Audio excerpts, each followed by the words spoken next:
ಆಯ್ತು ಯಾರಿಗೂ ಬೋರ್ ಮಾಡಿಸಲ್ಲ ಖಂಡಿತ. ಅಲ್ಲಿಂದ ಇಲ್ಲಿವರೆಗೂ ಎಲ್ಲರದು ಇಂಟ್ರೊಡಕ್ಷನ್ ಆಗಿದೆ, ಹಾಗಾಗಿ ಮತ್ತೆ ನಾನು ಮಾಡಲ್ಲ, ಬೋರ್ ಅನ್ಸುತ್ತೆ.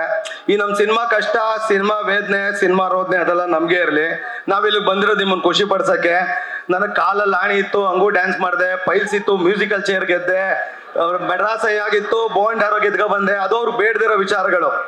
ನಮ್ ಸಿನಿಮಾ ಬಾಧೆ ಅದು, ನಮ್ ಸಿನಿಮಾ ರೋದನೆ ಅದು. ಹೌದು, ನನಗೆ 40 ಹೊಲಿಗೆ ಹಾಕ್ಸ್ಕೊಂಡು ಕೆಲಸ ಮಾಡಿದೆ, ಫ್ರಾಕ್ಚರ್ ಇದ್ರು, ಫೈಟ್ ಮಾಡಿದೆ, ಅದು ಬೇಡ ಅವ್ರಿಗೆ ಯಾರಿಗೂ. ಅವ್ರಿಗೆ ಬೇಕಿರೋದು ಒಂದು ಖುಷಿ. ಪಾಠ ಕೇಳಕ್ ಸ್ಕೂಲ್ಗೆ ಹೋಗೋದಿತ್ತು, ಮೇಷ್ಟ್ರು ಕರ್ಕೊಂಡು ಇಲ್ಲಿಗೆ ಬರೋದು ಬೇಕಿರಲಿಲ್ಲ. ಯಾರಿಗೂ ಬೋರ್ ಹೊಡ್ಸಲ್ಲ. ಎಷ್ಟೊತ್ತು ಮಾತಾಡ್ತೀನೋ ಅಷ್ಟೊತ್ತು ಖುಷಿ ಆಗಂಗೆ ಮಾತಾಡ್ತೀನಿ. ಏನೋ ಕೇಳಿದ್ರಿ. ಓಕೆ, ಈ ಸಿನಿಮಾಗೆ, ನಮ್ಮ ಹಾಡಿಗೆ ಸಂಬಂಧಪಟ್ಟಂಗೆ ಅಥವಾ ನಮ್ಮ ಟೈಟ್ಲಿಗೆ ಸಂಬಂಧಪಟ್ಟಂಗೆ ಹೇಳ್ತೀನಿ.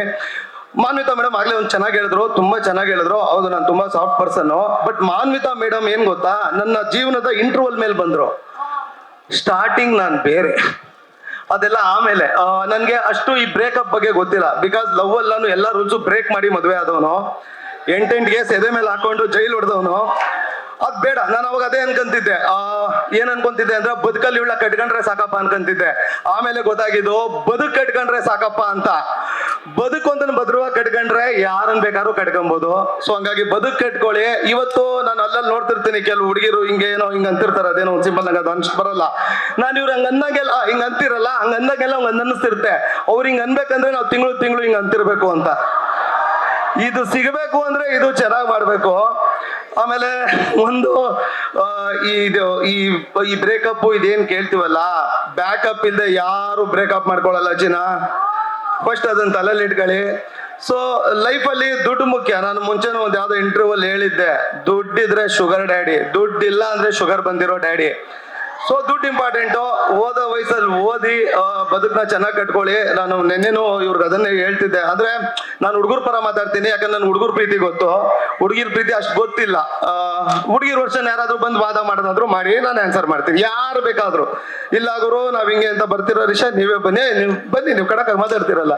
ಬಿಕಾಸ್ ನಾನು ಅನ್ಕೊಂಬೋದು, ಏನ್ ಗುರು ಯಾವಾಗ್ಲೂ ಹೆಣ್ಮಕ್ಳಿಗೆ ಏನಾರು ಅಂತಾರೆ ಅಂತ. ನಾನು ಗಂಡು ಮಗ ಅಲ್ಲ, ನಂಗೆ ಅಷ್ಟು ಗೊತ್ತಿಲ್ಲ ಆ ಕಡೆ. ನೀವೇ ಮಾತಾಡಿದ್ರು ರೆಡಿ ನಾನು. ಗಂಡು ಮಕ್ಳು ಹೆಂಗೆ ಗೊತ್ತಾ ಪ್ರೀತಿ ಮಾಡೋದು ನಾವು.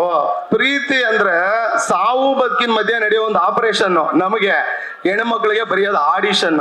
ಅವ್ರಿಗೆ ಯಾರ ಬೇಕು ಅವ್ರನ್ನ ಸೆಲೆಕ್ಟ್ ಮಾಡ್ಕೊಂತಾರೆ. ನಾವ್ ಹಂಗಲ್ಲ, ಅದೊಂಥರ ಆಪರೇಷನ್. ಬಿಕಾಸ್ ನಾನು ಅದನ್ನೇ ಹೇಳ್ದೆ, ಬೈಕೋಬೇಡಿ, ನಾನು ಹುಡುಗ, ನನ್ನ ವರ್ಷನ್ ನನ್ನ ಲವ್ ನನಗೆ ಗೊತ್ತು. ಸೊ ಅದೇ ಮಾತಾಡ್ತೀನಿ. ಮೊನ್ನೇನೋ ಅದೇ ಹೇಳ್ತಿದ್ದೆ. ಅಂದ್ರೆ ಗಂಡು ಮಕ್ಳಿಗೆ ಹೆಂಗೆ ಗೊತ್ತಾ, ಈ ಪ್ರೀತಿ ಅನ್ನೋದು ಒಂಥರ ತಾಯಿ ಹಾಲಿದ್ದಂಗೆ, ಅಮೃತ ಉಣಿಸೋ ತಾಯಿ ಹಾಲಿದ್ದಂಗೆ. ಕೆಲವು ಸತಿ ಹೆಣ್ಮಕ್ಳಿಗೆ ಅದು ಯಾರಿಗೂ ಬೆಳೆದಿರೋ ನಾಯಿ ಹಾಲಿದ್ದಂಗೆ. ನಾನು ಎಲ್ರಿಗೂ ಹೇಳ್ತಿಲ್ಲ, ಬೈಕೋಬೇಡಿ. ಬಟ್ ನಾನ್ ನೋಡಿದ ವರ್ಷನು ಮ್ಯಾಮ್, ನಾನ್ ಬೇಕಾದ್ರೆ ವಾದ ಮಾಡಿದ್ರೆ ಯಾರು ಮಾಡಿ ಅದಕ್ಕೆ ಹೇಳ್ಕೊಂಡು ಹೋಗ್ತೀನಿ. ಹೌದು, ನಾನು ಅದನ್ನೇ ಯಾವಾಗೂ ಹೇಳೋದು ಮ್ಯಾಮ್. ಅಂದ್ರೆ ಈ ಲವ್ ಮಾಡೋ ಬದುಕು ಹೆಂಗಿರುತ್ತೆ ಗೊತ್ತಾ, ಅವ್ರನ್ನ ಯಾವಾಗ ನೋಡಿದ್ರು ಮೈನಾ ತರ ಕಾಣ್ತಿರ್ತಾರೆ.